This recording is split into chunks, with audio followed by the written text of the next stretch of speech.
By the way, I'm Leslie Carol Roberts, in case you don't know me. Thank you. In May of 1998, Arch Coal attempted to expand their strip mining operation into an area that included a town called Blair, West Virginia. This was being widely reported in the national media, including the New York Times. A young film student at Temple University happened to read an article about 40 families of the 300 original families in that town who were fighting to save their heritage and their culture against a huge corporation. So she picked up her camera and got in her car and drove to West Virginia and made a film of singular beauty and poetry called Raising Appalachia. Sasha Waters Fryer has created many beautiful works. Her upcoming screening at the Pacific Film Archive, I highly recommend. It is called Chekhov with Children. It's on April the 7th. She has a film screening. Which film is going to be in Ann Arbor? Oh, it's a short called An Incomplete History of the Travelogue. Okay, she's got a short coming out at the 50th Ann Arbor Film Festival, and she's also going to be screening at Tribeca. I am delighted to welcome Sasha Waters Fryer to the California College of the Arts. Thank you. Don't forget your glasses. Okay. Thank you all. Thank you so much, Leslie, and thanks to CCA and to Brenda Laurel, and especially to all of the many graduate students who I know worked very hard on putting this whole conference together. You guys did a really amazing job. Yes, so great. Okay, so I'm going to talk about this film, Raising Appalachia, and try and put it in a context in terms of sort of my influences and then also things I've been thinking about since this film was completed. In general, sort of broadly speaking, as a filmmaker, mother, teacher, and writer, my work occupies the intersection of intimate experience and public discourse, with a special interest in the lived experiences of people on the margins. So. Poets, refugees, children, and most significantly for this talk today, rural activists.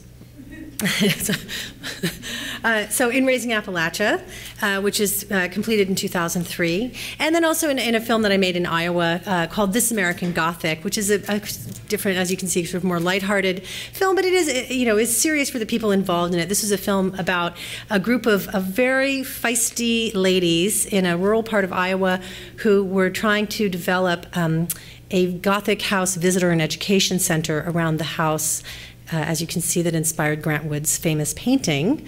And I'm really interested in people who live and kind of exist in many ways on the margins, margins that are, in the words of Wendell Berry, these kind of critical places where, for example, you know, as he discusses in this quote from Preserving Wilderness, this idea of the margins as being this place between holdings, between kinds of work and kinds of land. And in this quote, he's talking particularly about margins of development or of landscape, right? Lakes, stream sides, wooded fence rows, etc. But I'm very interested in this idea of freeholds of wildness where limits are set on human intentions. And I think margins are the place in many ways where we negotiate the limits of human impact on the natural world.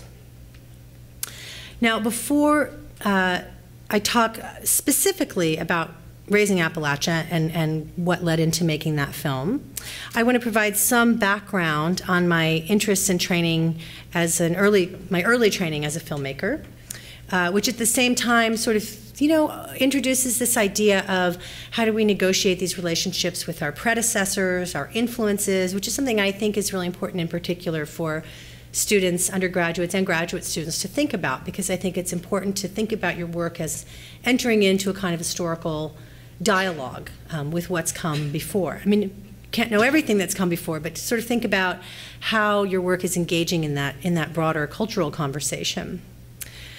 So in the summer of 1991, about a month after I graduated from college, I saw, go to the next slide, I saw this documentary, American Dream, it won the Oscar in 1991.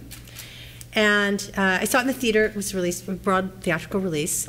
And this was a film that chronicled a bitter meatpacking strike in Minnesota during the Reagan era. Coincidentally, this was when I was living in New York. I had just graduated with a degree in photography from the School of Visual Arts, and I was waiting tables. And coincidentally, a couple of weeks after seeing this film, which just had a profound impact on me, I recognized the filmmaker, Barbara Koppel. I think now maybe there might be a few more filmmakers, documentary filmmakers that people would just sort of see and recognize. If you were walking down the street and saw Ken Burns or Michael Moore, you'd probably recognize them. But I think it's still kind of an unusual circumstance for documentary filmmakers to be recognized. As I was waiting tables, and she was sitting there, I gave her this bowl of miso soup. And I approached her, and we struck up this conversation. And the reason this Mike Tyson picture is up here was because she hired me to be an intern. And I served as an intern on this movie, a made-for-TV movie about Mike Tyson called Fallen Champ, The Untold Story of Mike Tyson, which was released on NBC in 1993. It's very hard to see it. I actually think that she's screening it in New York this year or next year as a kind of anniversary setting, but it sort of doesn't really have regular distribution because it was this television film. And it was a really interesting experience and way to sort of break into working in documentary, where I was still sort of waiting tables, but starting to meet people through interning and just starting to learn more about that world and what kinds of jobs were available. So also through Barbara Koppel, I became familiar with her first film, feature film, for which she won a documentary, a film called Harlan County, USA. And I don't want it to start until I click it. Okay. So this is a film that I'm going to show about an 11-minute clip from. It was completed in 1976. And it had a really profound influence on me in terms of my attraction to these particular kinds of rural stories and kind of marginalized narratives, where you're learning about the history of a people or a place through people's lived experiences, right? Not through expert testimony, but right, sort of a kind of more grassroots witness-based testimony. People who are sort of on the ground. And this is a documentary many of you might have seen. It was about a coal mining strike in rural Kentucky. And I think what I'd like to do is show this, and as you'll see, I'll kind of talk about not just the ways in which the content informed my film Raising Appalachia, which is in a very similar region in coal country in rural West Virginia, but also in terms of this idea of being in a kind of formal dialogue with other work that you're making. So I'm just going to show about an 11-minute clip. It's the opening clip from this film, and ask you to sort of think about the way the story is being told through the visuals, particularly in the pre-title sequence that comes up. So I'm going to. Oh, there we go. Fire!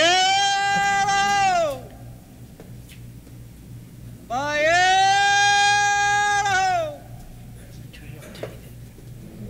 Fire!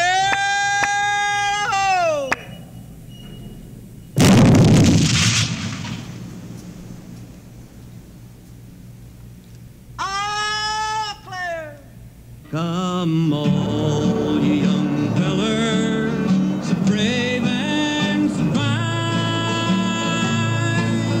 Seek not your fortune way down in the mine. It'll form like a habit and it'll sink in your soul. Till the streams of your blood runs as black as coal.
42 years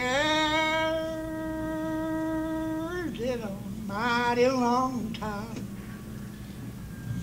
I labored untold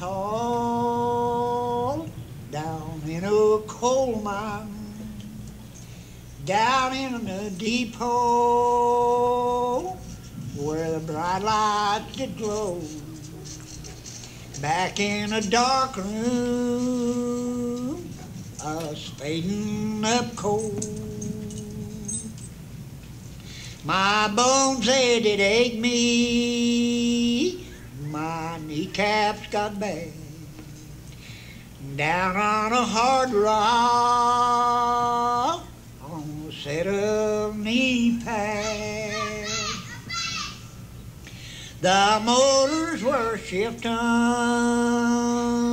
I got sand in my hair. Both lungs were broke down from a breathing bad air. Coal mining was rough. 18 and 20 hours, get wet, come outside and be closed to stiff it. It would sound like fiber hit them, make a rattling noise. It worked you like working a mule or a brute. I had the boss man to say one time, he said, you be sure, don't get that mule, no place where the rock will fall in on him. Don't take that mule to no bad place. I said, well, what about me? I was driving a mule in. What about me? The rock was falling on me. He said, we can always hire another man. He said, you've got to buy that mule. In other words, he thought more of the mule than did a man.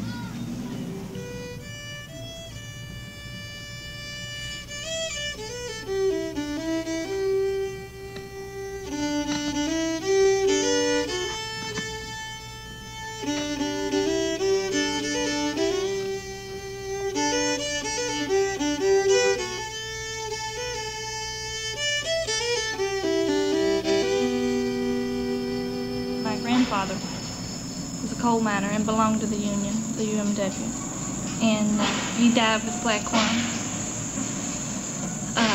I can remember sitting around, when we were younger, and him talking about being on picket lines and organizing, and I mean that was mostly what we talked about, sitting around the table after supper and all.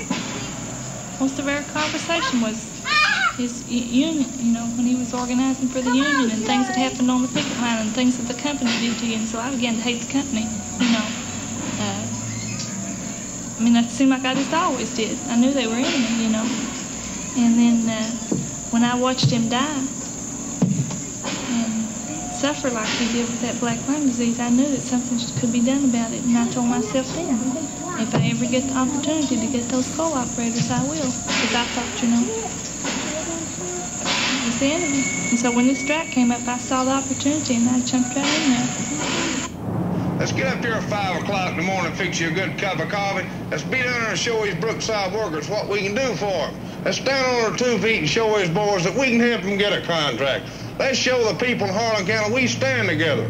If you fight for this contract, we're going to get it. Hey, the fire's done hot now. It ain't much you can do. All you boys over that football field around should be here in the morning. Let's show Carl Hound that we stand on 2 feet here in Harlan County. We'll sit there and sweat when it's snowing. We'll stand right there until that UMWA contract is signed at Brookside. All you people here in Black Mountain, we'd really appreciate it if you'd be down there at 5 o'clock, Sunrise Revival at Brookside, Kentucky. Let's don't back off. Let's don't let one man run us out of Harlan. Yeah, boys, that's where it's happening. Brookside at 5 o'clock, Monday morning. Let's be down there to support the Brookside workers. I got hurt down there about a year ago at Brookside. I had about 300 pounds of steel on my head. And they took me to the hospital, sewed my head up, had a hole cut through my nose here. And I was off one day, and the superintendent sent a fella over and said, get him to come on back up here and work so we'll make it easy on him so he won't lose no time. And I went back up there, and then it knocked me out of compensation or anything. I went back there with my head busted open. That's the way they want you to work down there. Protect your family, UMWA. Go in there, boys. Need your support. Take some literature, buddy. It's nice stuff to have. Now you're a real pal. Need your support, buddy. May the good Lord take a liking to you. Yeah. Hey, UMWA all the way. UMWA all the way. On the bumper there. Tennessee is a UMWA. We're out on Kentucky stickers, or we need one there. Organize the unorganized. With organization, you have the aid of your fellow men. Without organization, you are a lone individual. Without influence, and without recognition of any kind. And exploitation of you and your family when it pleases some industrialist who desires to make money from your misery. But we'd like to have every man that'll walk his picket duty with us to get his name before he leaves, and we'll break it up. These boys on this committee will break it down, and we'll get something going here. Come on up and sit around. It ain't no big thing. You ain't gonna be doing nothing no way. Crying about how broke you are like I am. We sure appreciate that. But like I said, we're protesting. We're protesting Duke Power's control over these men that voted in the UMW contract, and Duke Power says, no, you can't have that contract. We have made them dozens and dozens of proposals of different language in these areas of disagreement. They read them and throw them back. They have no counter proposal. If you could settle it quietly, I would think maybe you'd do it and say, well, maybe they won this battle, but we've got them off our back. Well, I would agree with you to this extent. I'd like to have them off our back. They're treating us like that we're animals, dogs. Well, we aren't. We're American citizens. And they are violating their constitutional rights when they tell us that we can't have the union of our choice that those men voted in. If you looked on TV the other day, you seen women going up there, men, impeach Nixon, impeach Nixon. But you let us get up there with protest signs against Duke Power, and they're sending their gun thugs to intimidate us. Okay. So I'm going to come back to this a little bit when I show the clip from Raising Appalachia, but one thing I just want to call your attention to for now is, as I mentioned, the sort of pre-title sequence that constructs a narrative of a day in the life of an underground miner through purely visual means, that in the way that it creates this whole story through the beginning of the day, what it's like to go in to the end of the day, to the production of the coal, and it's very focused on that kind of human body relationship to the mine and the coal production. And another aspect of this film that was very influential and that I thought about a lot was that the way in which the form really reflected the content, in the sense that it's very much a community fight. And what you see throughout the film is that you have these characters who emerge as sort of main characters, right, and who come back. The woman we just saw speaking in particular is a very important character. This character who's the local sheriff who sort of does the bidding of the coal company is an important character, but there's no one singular character driving the kind of dramatic arc in the way that there would be in traditional three-act narrative structure. Right, because it's a community story, so that it's all of these voices coming in a kind of patchwork way to tell the story in the fashion that you see, and that continues throughout the film. So as I said, I worked for Barbara Koppel for a couple of years in the early to mid-90s. Following that, went on to work on a number of other documentary projects, mostly public television historical documentaries. And in 1996, I decided to leave New York to go to graduate school, as Leslie said, at Temple University. And while I was there, in actually the spring before my thesis year, in April of 1998, the Republican governor, let's see if I go to the next slide, the Republican governor of West Virginia signed a law allowing for more mine waste than had previously been permitted to be dumped into the streams and waterways under and kind of alongside mountaintop strip mining sites. Now, strip mining is not new, and it's been controversial since at least the 1970s, but this new law allowed for a huge, kind of massively bigger amounts of mine waste to be dumped into the waterways, basically. So it was a violation, essentially, of the Clean Water Act.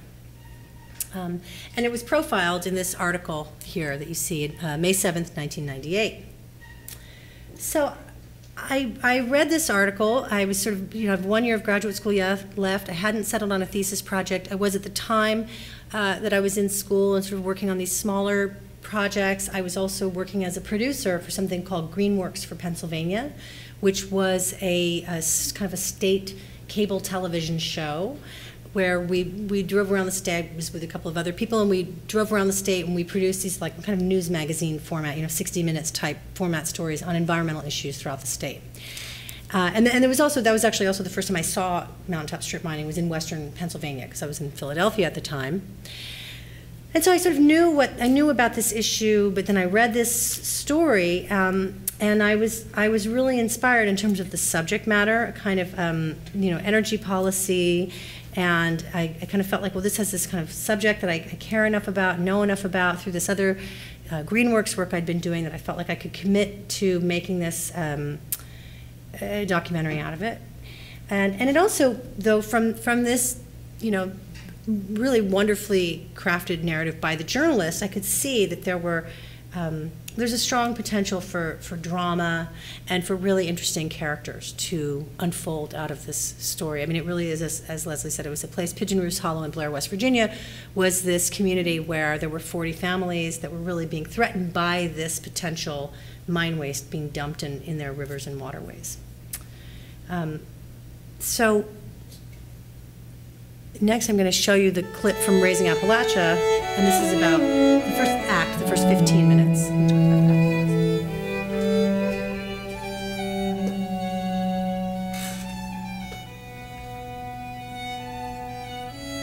My father gave me this where I live at now. He asked me what piece of property I wanted when I was 11 years old, and I said, the old home place. He said, son, that's yours. I raised 4 boys and 2 girls who hunted, fished. In fact, my grandchildren's picked it up now. They go with me. They get down and they find crawdads to fish with out of this creek. And this coal company is going to destroy it. I don't want it, because this is my home.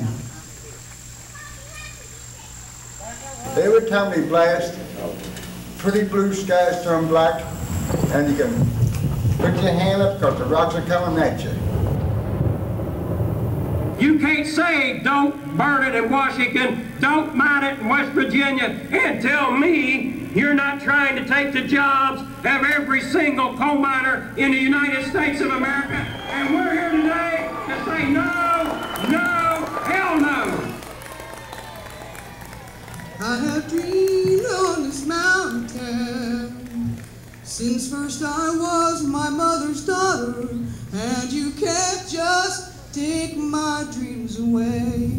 Not with me watching. You may drive a big machine. I was born a great big woman, and you can't just take my dreams away. This old mountain's raised by many daughters. Some die young, some of us are still living. But if you come here to take my mountain, well, we ain't come here to give it. And I have dreamed on this mountain since first I was my mother's daughter. And you can't just take my dreams away. Not with me watching. Oh, you can't just take my dreams away without me fighting. No, you can't just take my dreams away.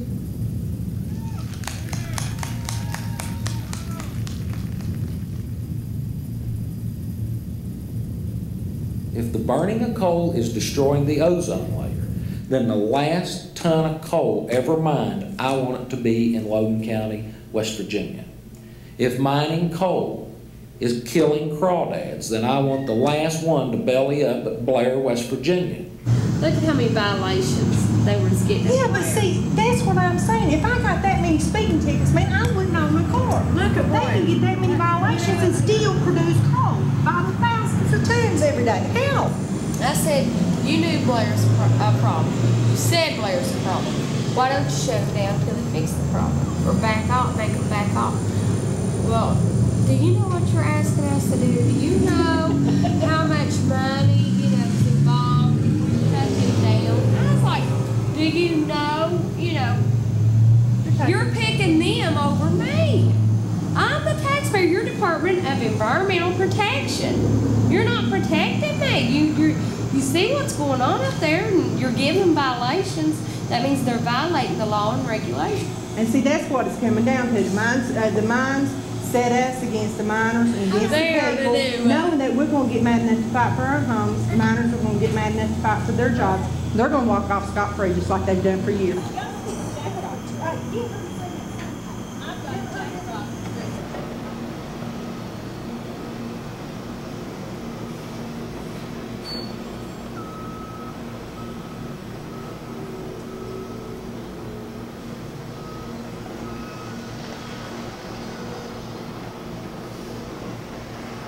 In the spring of 1998, Blair, West Virginia was a town at war with itself over coal. At stake was the largest strip mining permit ever requested in West Virginia.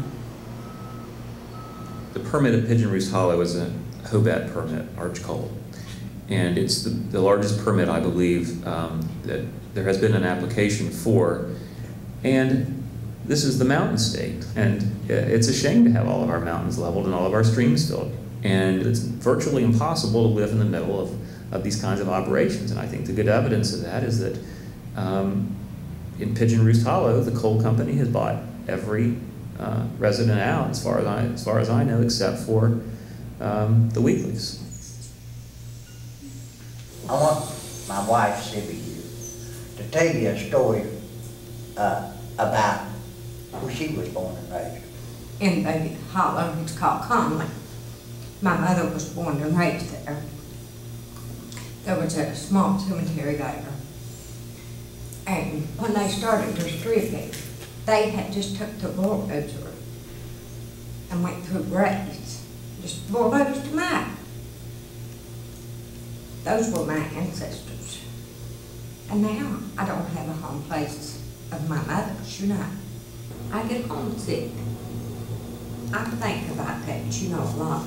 And it bothers me. It bothers me a lot.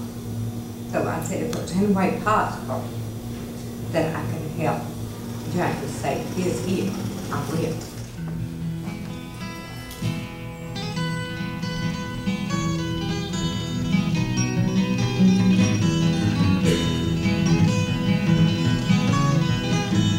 Before Arch Coal can expand the Daltex mine, the permit must be approved by state and federal regulators.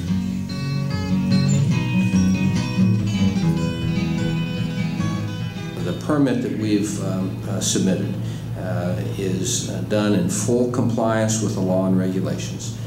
We feel confident that that this permit will be issued because of the high standards that we operate under. We believe ourselves to be stewards of the land, to return the land to a productive post-mining land use. So we have a confidence that this permit is going to be issued. If the permit is not issued, this operation, this large-scale operation, will over time shut down. And the over 350 miners at that operation will be without jobs and be laid off. For those men and women and their families who depend upon that mine, it will have tragic effects. The coal industry wants to make money, and they have pressed the state Division of Environmental Protection and its predecessors over the last 15 or 20 years about mountaintop removal mining. Incrementally, slowly but surely, the regulatory agencies have caved in to the coal industry who just wants to make more money. That's understandable. And the regulatory agency's job is to say no. The brown spots are where the mountaintop removal is. And that even has Kanawha County on it. That just got Boone County and Logan County, and it's like looking at a coal miner's lungs. It's dust. It's silicosis to the land. To those who know no better than the ones that do not care, I take this means telling you what a miner has fared. Your 7 bars per year, the smoking blazes roll. It's often think and suffered for that dull lump of coal. Oh, he gets up in the morning, he's in the land of Nod, and that's the family order. He will kneel at his God, or to Gifford and take him from the dangers underground. So they come back in the evening to his family safe and sound. We hear so much about how great the mining is for West Virginia, but yet some of the counties in West Virginia that has the largest amount of mining is some of the poorest. And even though you may say they pay a lot of taxes, then I say to you, where's the tax money going, and why is the counties not benefiting? EPA has warned that if this permit is granted without sufficient attention to the protection of the quality of water, that it would be in violation of the Federal Clean Water Act. If they do away with mountaintop mining, they don't know what poverty is until it's gone, and then they'll really see poverty then.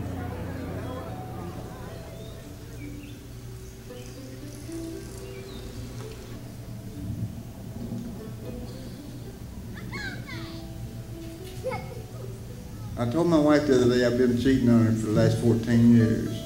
I did. I told her, I said, yeah, I've been cheating on you. With the prettiest woman I know. My wife asked me who it was, you know. I said, well, her name is Capewood Mountain. I said, the mountains with the woman, my wife was in trouble. This is where I was born. This is where I lived, right here. Was raised 18 kids in a 2-room house, right here. Larry Gibson's family owns 50 acres on Caford Mountain, including a 200-year-old family cemetery. Theirs is one of the few privately owned properties in southern West Virginia, where most of the land is owned by corporations and leased to coal companies. 3 years ago, the coal company was intending to move the cemetery, so I had to get somebody to prove we owned it. So they traced this land back to where we got it through the Civil War Act. When the soldiers served in the war, they got a lot of land, okay? My grandparent, my great-grandfather married a Miss Stover, my mother lived over here, and she got a diary of 500 acres, and this was it. Millions of dollars of coal lie beneath and around the Gibson property, and the surrounding mountains have been mined for more than a decade. Every time I look back, I see something different. The surface has changed that much. Unless we try to organize and keep organizing, they'll have to shoot me off of here. I just hope that the mist burns off so they can see.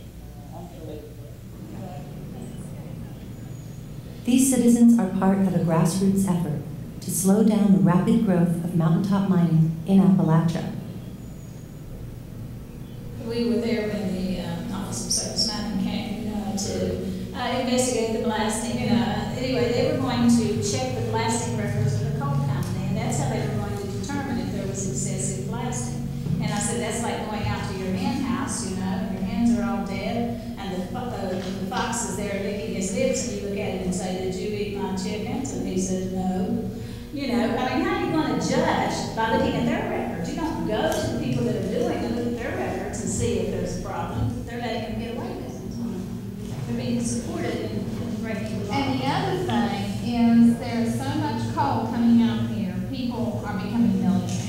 In Alaska, when all the oil started coming out, they set up a fund, and 32% of monies from there went into that fund, and now if you are a citizen of Alaska,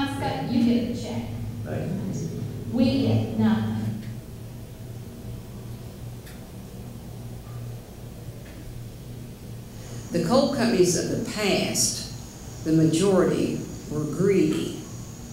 The coal companies today are not only greedy, they're ruthless in the way they treat the people. They're creating problems that the average person is just not going to be able to deal with. My dad's little house right here, he put the foundation blocks under it, him and my brother did. And they blasted them out. He's done set them back twice. And over here,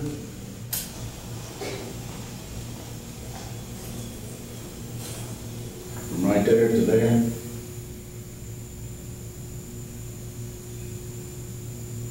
and they've been, I mean, they just been getting closer, and now they're right back in smack dab behind this house now. And it's, I'm telling you, it's getting worse all the time. I learned a good deal of the way I stand from President Harry Truman.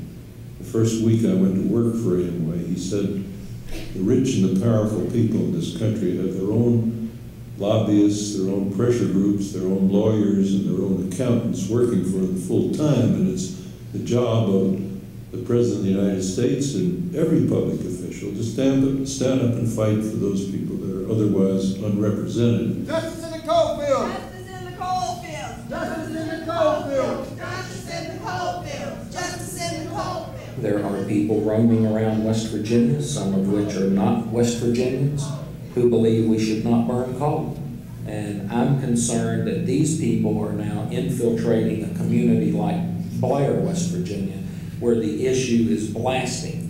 I just don't believe anybody at Blair, West Virginia wants to shut down Daltex because we're destroying the ozone layer or we're killing crawdads. There is a problem people don't take up and go out of their homes, away from being a housewife or being whatever they happen to be in life, and spend this many hours trying to get somebody in here. You just don't do that. If you don't have a problem, you go on with your life from day to day. But see, now this has become our life because we have to protect what we've got. This land is your land, this land is my land, from West Virginia to the New York Island, from the redwood forests to a rugged mountain. This land was made for you and me. This land was made for you and me.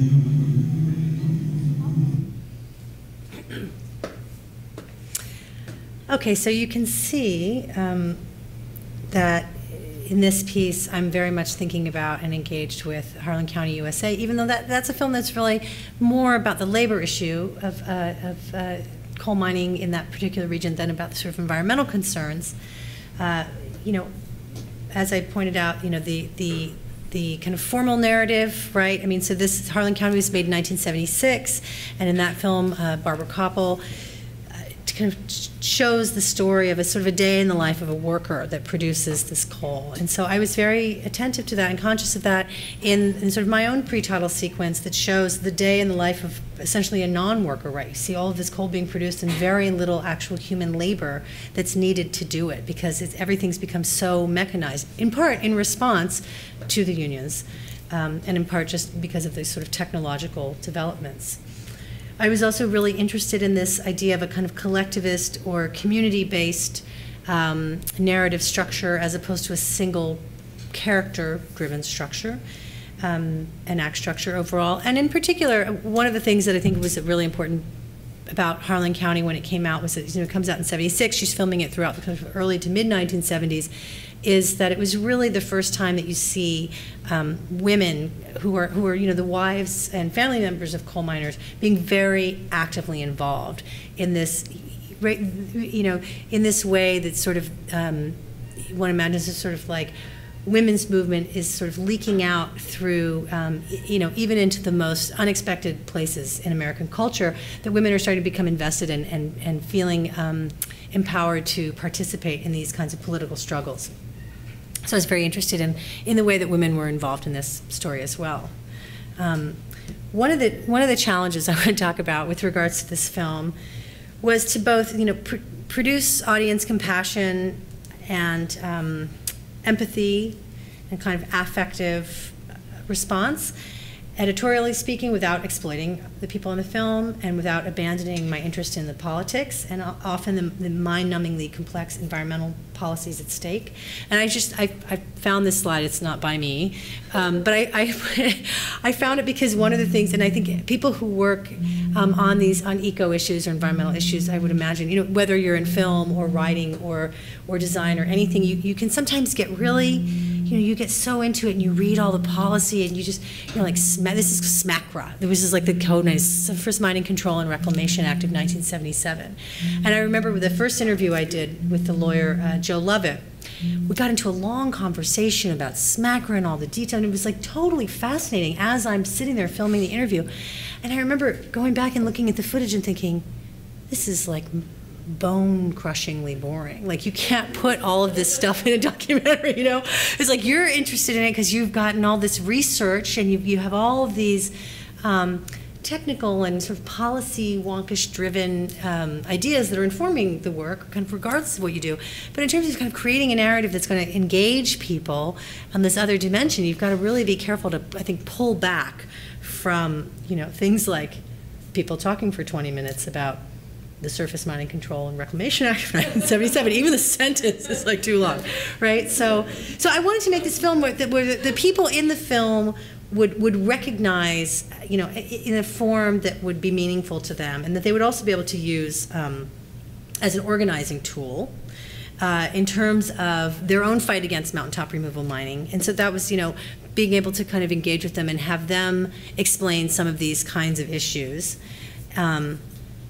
And I think the film did do that. You know, it was completed in February 2002, almost 4 years after that initial spark of excitement led me to go down to Blair, West Virginia.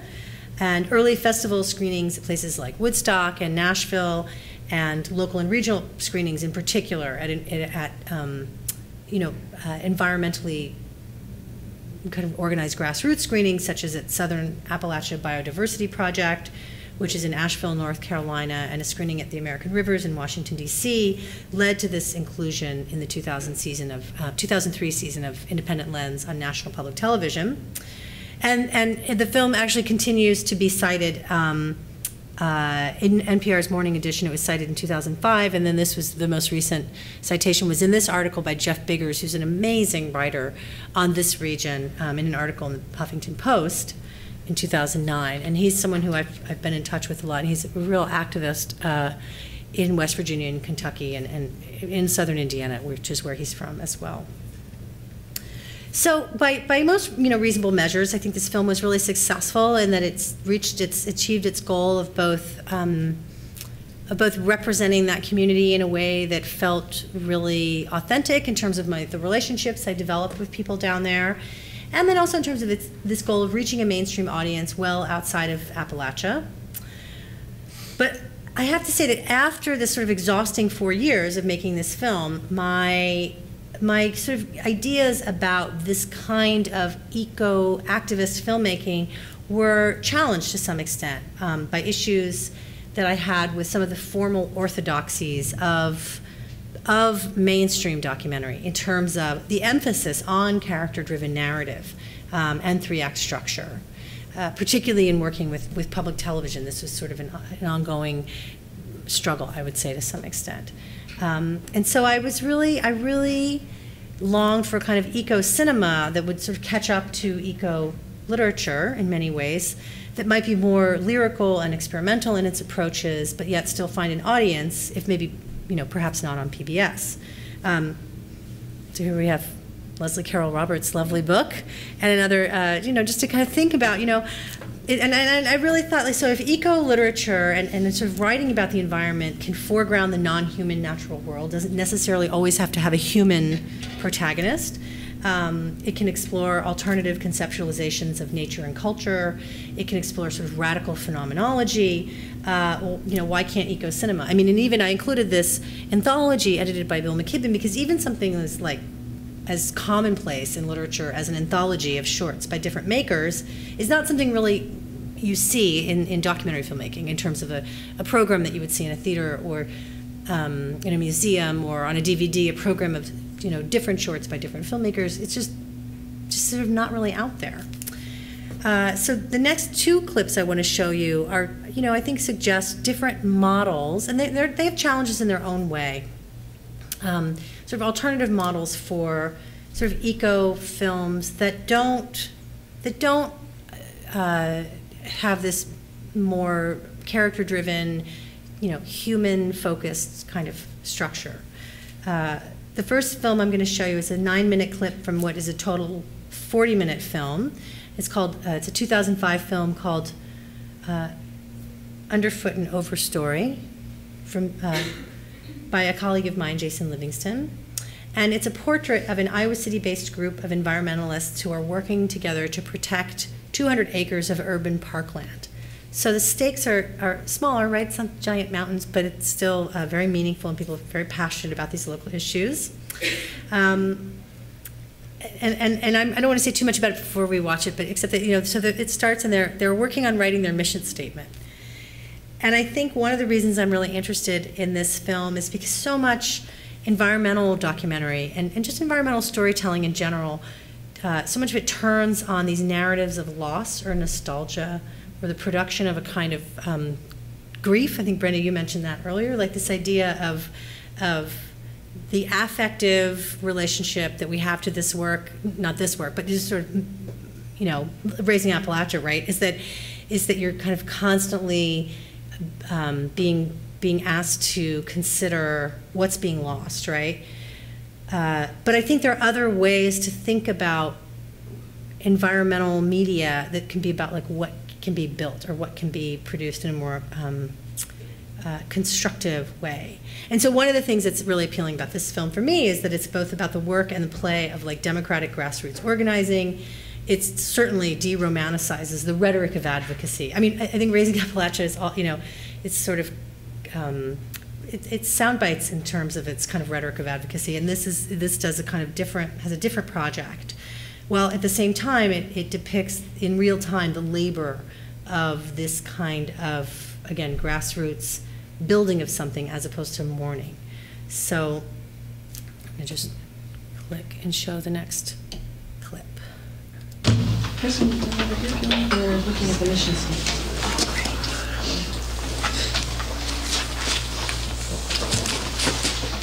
You're up in the agenda. Are you gonna?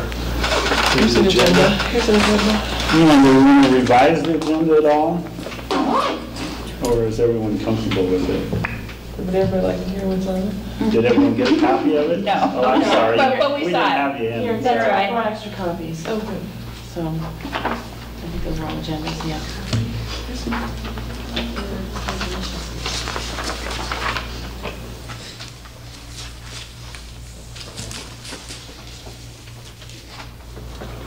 Yeah, I kind of shortened it to finally we are committed to playing an active role, really just taking that whole sentence there. So it says finally we are committed to playing an active role in the way that growth in Iowa City occurs for the benefit of Hickoryville Park. Oh, that's playing an active role. Oh, thank you. I'm sorry. On the second page, or I guess I have the where it says finally, instead of committed to paying attention to the growth of Iowa City that affects the park, I just scratched that out, and the sentence would be, finally we are committed to playing an active role in the way that growth in Iowa City occurs for the benefit of Hickoryville Park. Yeah. Well, just thinking about language, we don't need to use all these "we are committeds." Right. Right? In principle, we could say we are committed to, : dot, dot, dot, dot, Yeah. dot. Yeah. Like that, 5 items or whatever the number is.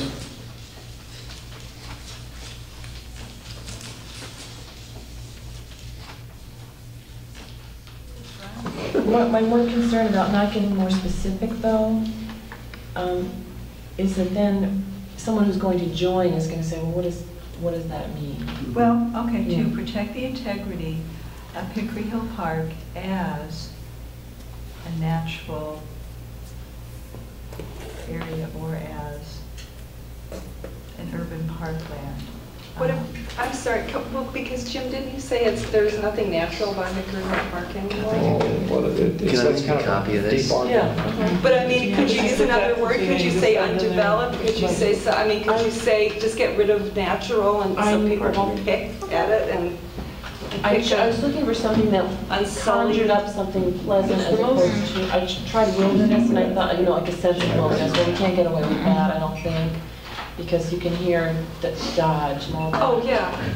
But it is undeveloped, it is unsullied, it is... I have no problem with natural. I mean, I think it's good.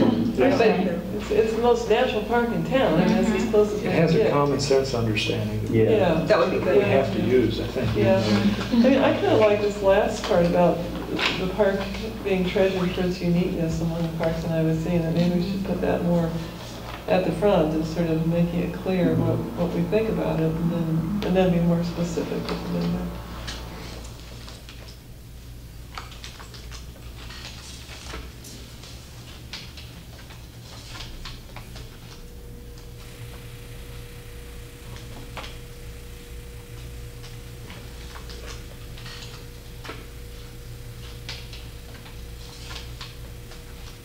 Well, what if you start out, okay, Hickory Hill Parks, or something,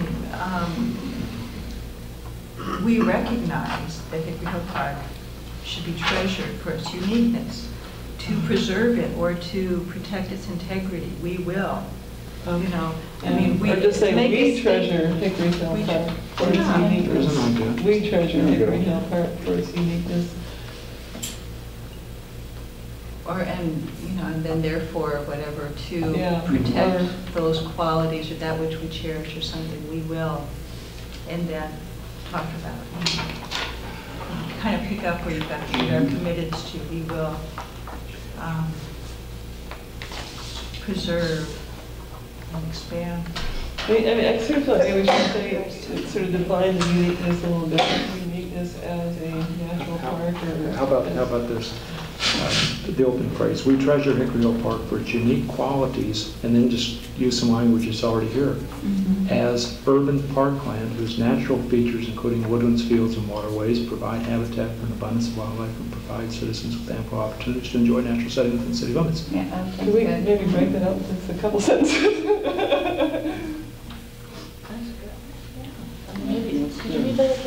Yeah, all I did was use words, we treasure Hickory Hill Park for its unique qualities as, and then picked up the urban parkland from urban parkland on. Good. And then we could go back to pick up our mission is to,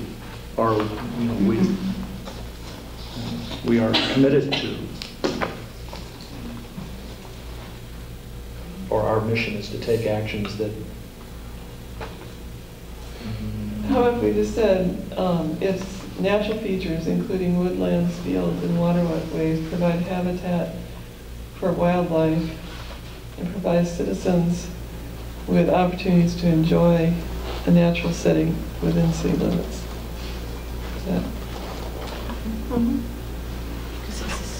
I'd take a small issue with using the word natural twice. That's first. Okay. That's where I had the wilderness before, and I thought, no. So I just stuck natural in there. Natural. Is there some, well, do we need it twice? No, we don't need it twice. Enjoy, so what do we say instead? You can just say whose features include, and then a natural setting, rather than natural features, just say features including. And then, there you go. And then a natural setting within city limits. But you're suggesting that we delete the abundance of and the ample opportunities part, right? So is there any reason why we would want to stress the abundance? Yes, because I think what we're after is keeping it a thriving, a place that's where wildlife thrives, as opposed to, well, you've got your, cardinal over there, and you got your, here's a 20-foot path here. There's a tree. You got your enjoyment there. Happy there's a tree. Yeah, good. So that's a problem. So that was, if it just feels like padding, we can take it out, but it was deliberate with that in mind. But there may be a better way to make that point. I don't know, provide citizens the opportunity to enjoy, or an opportunity? The opportunity. Provide citizens the opportunity. I don't know, what does anybody think? The physical and mental to well-being. To physically and enjoy the natural setting. I think maybe what we need is another sentence here. Yes, I think provide so too. habitat for a variety of wildlife.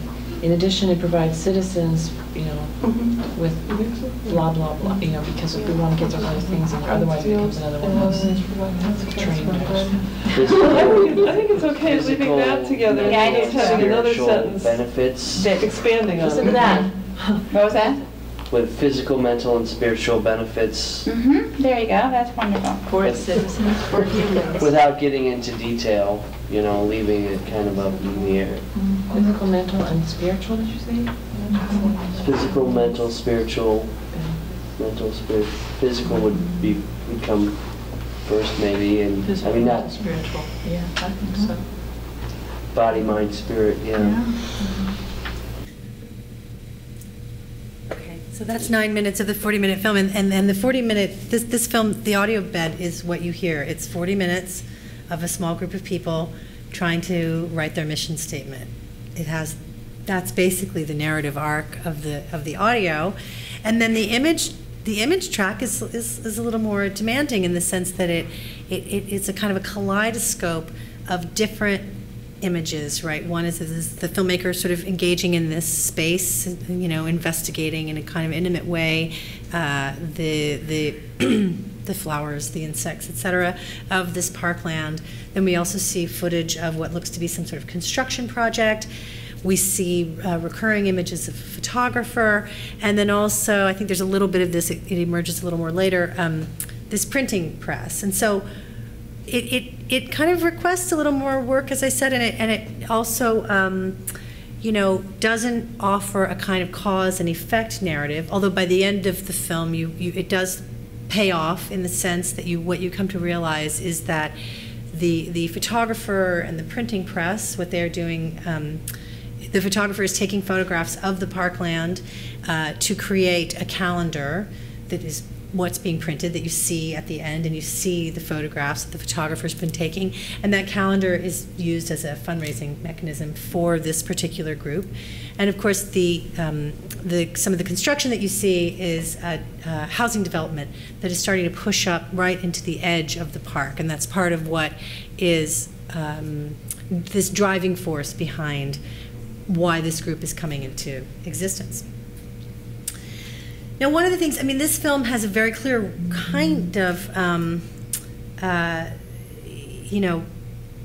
rhetoric of advocacy maybe by the end, but it's totally not the kind of, a documentary where you have like, here we are, we're going to meet the president of this group, and here's this encroaching development, and that's why they're starting this. But it's much more, again, it's much more really in its form. And I hear people laughing because in San Francisco, if you're involved in any kind of democratic organizing or you've been in that meeting, writing the mission statement, and it takes 40 minutes, and then that's really what that's really what it is. That's what it's about, right? And so it doesn't really indulge in the narrative of loss or nostalgia at all. It's really about kind of that process of how do we preserve this land and build it up. And one of the things I think is very interesting about this film as well is that, it won a jury prize at a very prominent experimental film festival. It was compared to the filmmaker Milo de Antonio, who's a very radical political filmmaker from the 60s. It was called Cinematic Poetry by another festival programmer. But it was almost universally not programmed at environmental film festivals. It was just sort of unrecognizable in its discourse and in its kind of, I don't want to say lack of affect, because it's a different kind of affect, because you sort of laugh with self-recognition, I think, but it's not producing this sort of release, this release of grief in a way. And so I think it's troubling to me that this is not kind of reaching out and finding this kind of environmental audience. And so again, I think while there's a rhetoric of advocacy again, embedded in the history of American writing on nature. There's also been a widening of that discourse to include subjects that have not been previously identified, like urban post-industrial, for example. There's also been a kind of stylistic openness to new forms, new genres, such as fantasy writing and attention to artifice or parody. And this is very short. I just have to show you. This is one of my favorite. Leslie, if you haven't seen this, I'm sure you've seen this, but it's a wonderful. It's like a 2-page. I just have this one clip of it. Piece by Brian Doyle, "The Greatest Nature Ever." Greatest nature essay ever, right? And this is it. It just kind of describes how the essay would be structured, right? You can say it would begin with an image so startling and lovely that you'd. It's really fantastic. Just leave that up for a minute. It's a very funny piece, and it's in Orion, right? So it has a kind of humor that I think, environmental media hasn't quite really caught up with. So the last piece I'm going to show today is just a 4-minute short by a graduate student of mine. She's in her first year. She's a student that we recruited. She's on fellowship in the Iowa Film and Video Production Program, Kasia Plazinska. And it's very concerned with artifice and representations of the representation of nature. Not as in a parodic a way as this, as opposed to narrative or storytelling. And this piece also reflects an interest in interrogating a very particular kind of American discourse around Native people and/or versus white settlers in relationship to the natural world, particularly in the Midwest region in which it was filmed. And I think it's an interesting piece in particular because she's Polish, and so she's kind of coming at it as a little bit of an outsider. And again, it's not particularly its narrative is pretty oblique, but it's a 4-minute short, so I'll just show this.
So real, like it's actually real.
So I think this film, like Underfoot and Overstory, both, they suggest or they anticipate perhaps a new model for ecopoetics as it relates specifically to environmental media. And I think kind of connecting that back with Raising Appalachia, in that film I was really concerned with the camera's role in retrieving lost histories and kind of reclaiming silenced or marginalized testimonies, but very much through this idea of like a verbal articulated testimony. And Raising Appalachia is obviously not a historical documentary, but I hope that it does sort of animate the natural and personal history of that region through this idea of voice and a kind of verbal testimony. And we think of testimony as kind of a speech act and a performative act, yet I think that one of the things that appeals to me about these sort of more experimental eco-poems, eco-cine poems, is that I think that that the cinema itself can be a form of argument and testimony that's derived from shot selection, framing, editing choices, sound design. In particular, I think the sound design in this piece by Kasia Plazinski is really fantastic, and in a way that can be both intellectually engaging and kind of engage us at this affective level, but that's not necessarily dependent on a sort of literal speech act or testimony. And then I'm sort of going to end with this quote by Bill Nichols, who's a scholar who's theorized a lot about nonfiction film, video, and television practices. And he writes that the politics of location, questions of magnitude, issues of embodiment, all address the filmmaker as well as those filmed. These politics, questions, issues stress the local over the global, the specific over the general, the concrete over the abstract.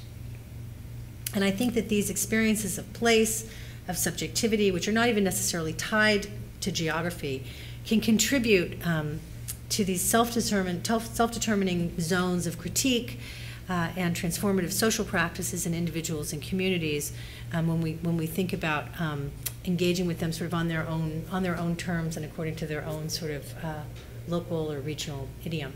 And so I look forward to maybe having a broader conversation, asking questions, answering questions, and kind of having a conversation and dialogue with you about some of these issues that I've raised. So thank you very much.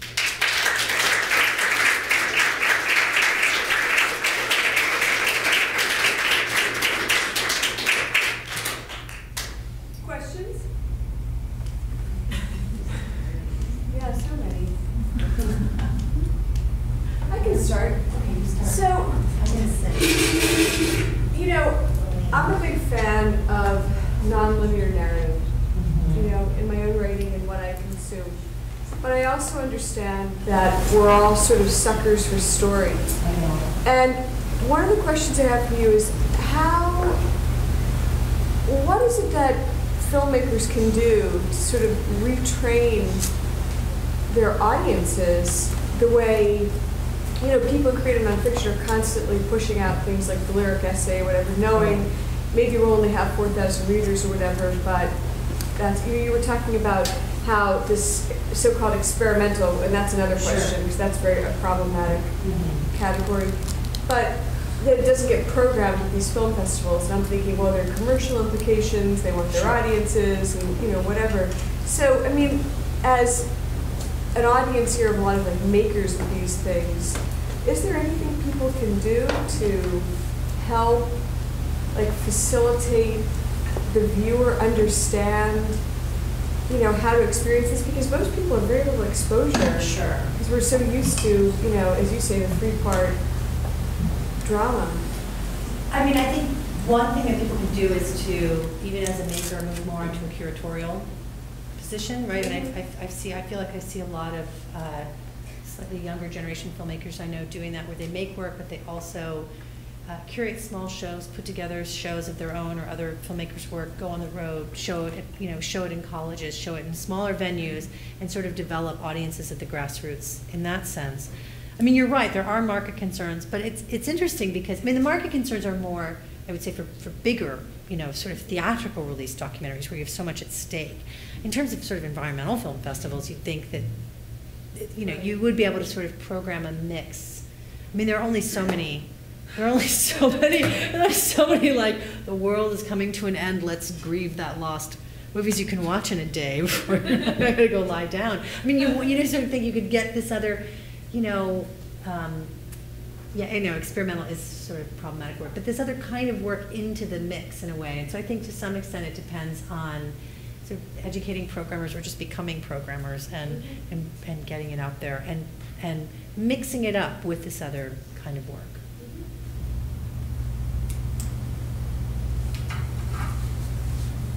Questions? Comments? No, I'm sorry. Yeah, it seems to me that maybe some of the resistance to the sort of lyrical piece of this last one was just that people expected to be political in a more overt way. Right.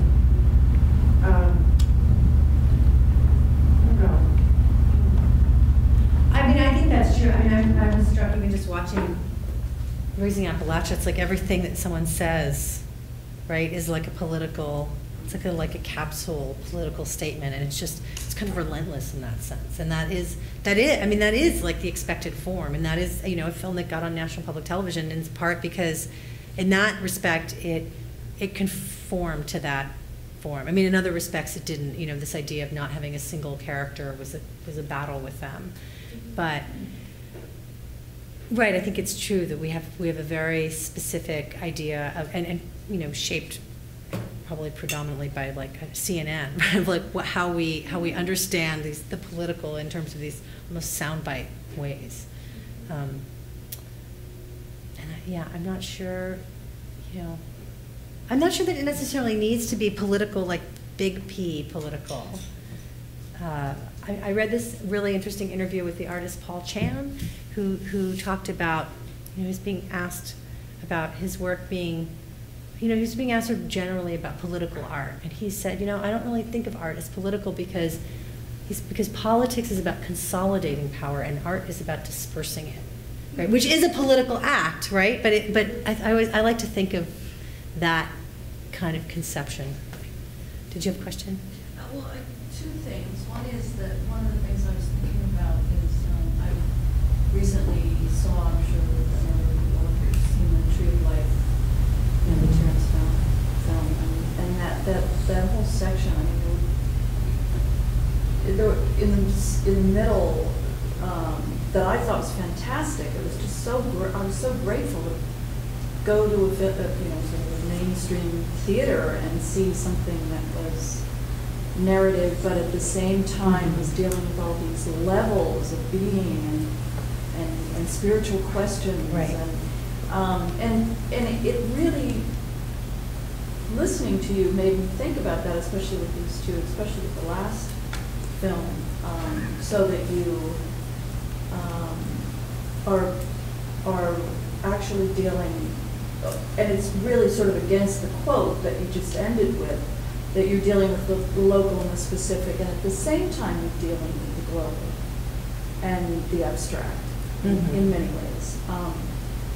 The other thing is that I have taught a course for many years called Critical Animal Studies, and one of the things we talk about is at an art and design university, and one of the things we talk about is just this: how do you not belabor the points that about our relationship with animals, so that people don't want to watch it anymore, and at the same time, draw people in to other levels of meaning about our relationship with animals. And it's a really hard question, because if on some level you want to remind people of what the reality of things are, but at the same time you want to give them chances at more creative solutions. Right, some alternative to March of the Penguins. Yes. Right. There's something else. I mean, it's not going to have the same reach, but right, even if it has like a micro reach, I think that is important. So. I liked March of the Penguins. I liked March. Oh wait. Okay, Happy Feet was the best. I guess my question is, apart from Harlan County and then the other the Barbara Koppel film, and then obviously Raising Appalachia, how much percentage-wise of sort of documentaries that are really widely screened are devoted to environmental concerns, like roughly speaking? I would say that they're huge. I mean, particularly, I think there was a real turn. I want to say that it started with An Inconvenient Truth, right? By the Al Gore movie, maybe even early. What year did that movie come out? Maybe even earlier than that. But there's a whole.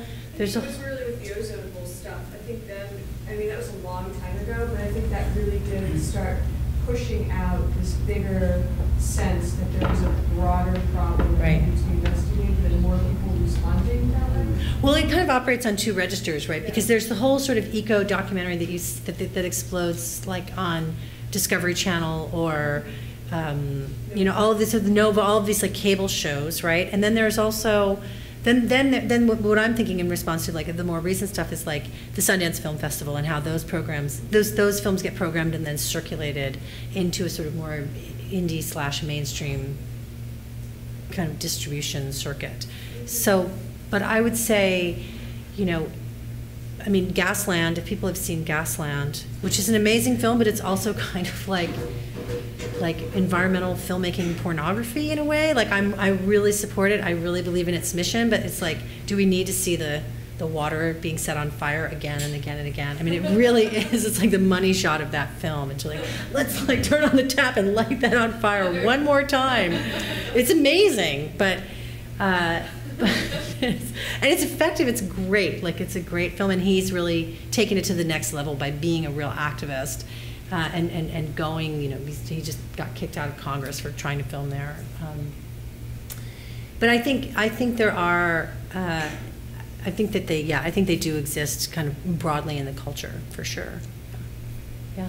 Yeah, actually, just coming back from what you were talking about with the gas line, how it kept lighting it on fire again and again and again. I often feel very manipulated watching almost all documentaries. Right. Especially, you know, like a Michael Moore documentary or something like that. And I'm wondering, you know, if you're what the thought process is going into putting together one of these, knowing that you want to on one hand advocate, and I'm assuming that you don't want to sort of be a dishonest broker. How do you approach that? Well, there is. I mean, I think there is a level of manipulation in that sense again of like that production of affect, like that you want people to feel like. I mean, that's the structure, like the form, the form, the mainstream form that exists is like, here's a problem, let's mourn it, here's a potential solution, right? And so, I mean, if you're kind of working in that form to reach a sort of broad audience, that's, I mean, there is that. But at the same time, I feel like what's most important is with a certain kind of activist film is to also make a film that the subjects of the film would value and would recognize. And I think that's possible with a film actually like Underfoot and Overstory, that the subjects of that film will understand that film in a way that if I had tried to make a film like that in southern West Virginia, people would have been like, what is this, right? I mean, you know what I mean? It's just like, what are you talking about? But so part of it is also about just like what is organic to that relationship with the people you're making the film about.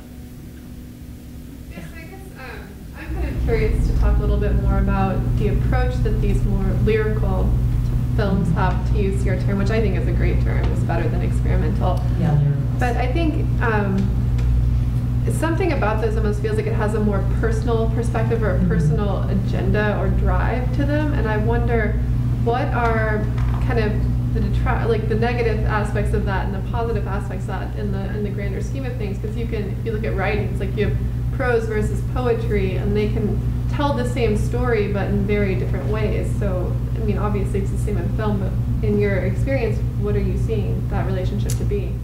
I think it is this question of audience and reach. I mean, I think that when you are telling these smaller stories, you know, that how you define like the success of a piece and the success of its reach is determined by that. You know, is it local, is it regional, or are you trying to tell this kind of bigger narrative that you want to screen nationally and kind of tell a bigger story. So I think it's just mainly about that, about the screening context and the use context, I would say.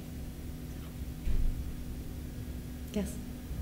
It seems like in that quote, the last quote that went by a little bit fast. Oh, I can go back to it. Oh, good. So it seems like this quote's implying that the filmmaker, as well as those filmed, as it says, is that another politics or another approach to making a documentary would be to include the identity in some way of the filmmaker. And this reminds me of what's happened in ethnography over the last 20 years, and how the ethics of the ethnographer showing up as one of the characters in the truth-telling. And I think that's really interesting in terms of an ecology that, not sure how to put it, like that almost that the ecology of the making of the film has to reflect a kind of politics on the ground of what's being filmed as well. Yeah, that's a really good point. I mean, there is a whole self-reflexive turn in documentary broadly that you see in the work of Ross McElwee, for example, which is not just having the filmmaker in the film, but also having sort of these processes of production revealed on screen. And you sort of see that there are lots of films that you see that in kind of simultaneous with that turn in anthropology or ethnographic filmmaking. Yeah. But I can't think of a kind of eco documentary that does that. Yeah, I mean, I can't think of an example. Like why not? It seems like that would be. Oh, there is something. Well, but blue vinyl is again like has the, and even Gasland has the character of the filmmaker within the film, but it doesn't necessarily like interrogate the construction of the film or the making of it. You don't see the position of the filmmaker as privileged to certain things and not others, or. Cave of Forgotten Dreams. It's that wonderful little sequence where they're making the modified stereo camera in. Is that not implicated enough? Maybe. I mean, I don't know. Reverend Song is such he's his own. Like he's his own genre at this point. It's a separate thing. But that is interesting. I mean, I think Underfoot and Overstory starts to do that because you see. I mean, and it continues, like you see the filmmaker's body kind of in relationship to the space, and it kind of starts to do that. And you think about like this individual inhabiting the space. Yeah. Any other questions? Yes. I'm not a film or literature major. I'm actually an industrial design major, but I'm really interested in how you have a relationship with the people you interview. I think that really intrigued me probably the most out of your film. I'm just curious as to how you didn't have your film, with the whole idea of politics, that you didn't really have it lean one way or the other, pro or con. You kind of kept it, I guess, an open-minded environment. But like, I'm curious, like, how difficult was that? Trying to hear from the protesters and then also the people who are trying to make a living off of this thing. Well, I think I did definitely have a position that I was taking, and I was pretty clear about that and pretty honest about it with people. But at the same time, I think you just don't want it to be this sort of like a relentless rant where you don't ever hear the other side of the story. And I could imagine, I could understand just at the, sort of at the individual human level, like why people were opposed to the protesters. And I was interested in hearing those stories and talking to those people. In a sense, it's like, well, in order to sort of answer the question, like, can you imagine why someone, would say, yes, it's okay to blow up a mountain? Like, it's hard to imagine that, but I'm going to find these people that are going, that are going to explain it to me, and I'm going to listen to that and be respectful and sort of ask them these questions. And people were people were not antagonistic or hostile at all. But I will say that part of that was also, it became very clear to me the first time I went down there people are really generous and want you to like offer to let you stay in their homes, especially like in rural West Virginia. It's, you know, it's like one hotel in Logan, which is the county seat, and you have to drive like 50 miles to get anywhere. And people would say, well, why don't you stay here? And it was really clear to me that if I did that, like if I stayed with one of the families in Pigeon Roost Hollow, that would cut me off from access to other people. Like that would make it appear, you know, then I would lose any, not even that I was like pretending to be a journalist or pretending to be neutral. Like I was pretty honest about it, but then it would be sort of like, I was like one of them. Like I was one of the activists if I stayed with them, but if I had dinner with them, but then I stayed in the hotel, I was a more accessible person to people kind of on the other side of the issue, which was really interesting to just, because I hadn't thought about that before I went down there, because I had no idea like, how far away everything was. So, yeah, so that was interesting. Yeah. Remove your back and forth between those two sides, or either or, like save the mountain or blow the mountain, whatnot, and sort of then what comes in the end, who wins, basically. How much do you see people participating in that dialogue that are really getting into more like why they don't care about going up the mountain, why they want to, we know it's to put food on their table, save jobs, blah, blah, blah, but what about the dialogue that's more moving in a direction of like retraining, thinking of new ways, and I mean, they're not talking about, you know, renewable energies or those sort of potentials that the environment can offer in other ways, because it just doesn't probably come into their. I will say that that's true. At this moment when I was filming, that was true. But Cold River Mountain Watch, which is that group, that little group of people, that's the very first meeting they have, and they are hugely involved in trying to bring wind power to West Virginia, like hugely involved in it. So it has evolved in the time since I completed this film. Is there collaboration with the coal companies to even entertain shifting their whole paradigm? No. I just wondered if there was even dialogue, even start, a negotiation. No, I would say no. No, Yeah, there's not. Here's how it ended. There was hope in the end of the story.